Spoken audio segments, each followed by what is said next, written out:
প্রকৃতিতে চলছে শরৎকাল।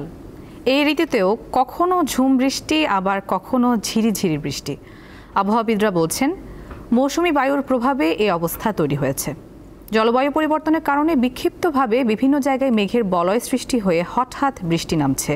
কৃষিবিদদের মতে এখনকার বৃষ্টি চাষাবাদের জন্য আশীর্বাদ, তবে শীতের আগাম সবজির জন্য ক্ষতিকর।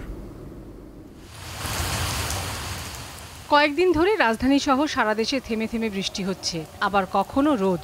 হঠাৎ নির্দিষ্ট কোনো এক জায়গায় কিছুক্ষণ ঝুম বৃষ্টি ঝরে তা আবার থেমেও যাচ্ছে। বায়ুমণ্ডলে জলীয় বাষ্পের পরিমাণ বেড়ে উষ্ণ বায়ু উপরে উঠে যায়, পরে তা ঠান্ডা হয়ে জলকণা বা বরফকণায় পরিণত হয়। এই জলকণাগুলো একত্রিত হয়ে মেঘের সৃষ্টি করে, যা একটি বলয় আকারে বিস্তৃত হয় বলে জানান এই আবহাওয়াবিদ।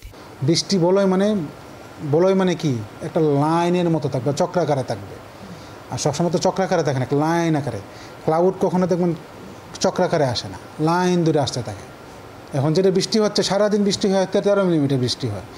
আর ক্লাউড ব্রাস্ট যেটা বললাম, ব্রাস্ট মানে পর্যন্ত বোমার যেখানে বিস্ফোরণ ঘটে, অল্প জায়গায় প্রচুর পরিমাণ বৃষ্টি অল্প সময়ে। ওয়ালটন এখন দেশের সীমানা পেরিয়ে পৌঁছে গিয়েছে 50টিরও বেশি দেশে। ওয়ালটন, ঘরে ঘরে বিশ্বজুড়ে। কৃষিকাজ বা চাষাবাদের জন্য এই বৃষ্টি আশীর্বাদ, এমন অভিমত কৃষিবিদদের। এতে আমন ধানের ফলন ভালো হবে। এছাড়া বৃষ্টি থেমে গেলে শীতকালীন সবজির জমি তৈরি হয়ে থাকবে। তবে আগাম শীতের সবজির জন্য এই বৃষ্টি ভালো নয়।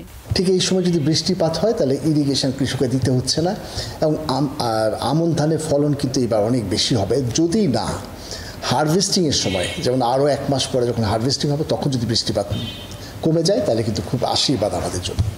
সবজির ক্ষেত্রে কিন্তু এই বৃষ্টিপাতটা কিছুটা হলেও ক্ষতিগ্রস্ত করেছে। আগাম যে ফসলগুলো করার কথা ছিল, সবজিগুলো করার কথা ছিল, কৃষক কিন্তু একটাও সাকসেসফুলি এই অতিবৃষ্টির কারণে কিন্তু করতে পারছে না। বৃষ্টির ফলে শীত মৌসুমে সবজির সরবরাহ বাড়বে এবং দাম কমে যাবে বলেও মনে করেন তিনি। প্রচুর পরিমাণ ফলন হবে, যার ফলে কিন্তু দামটা একটু কমে যাবে। লাবণী গুহ, দীপ্ত সংবাদ, ঢাকা।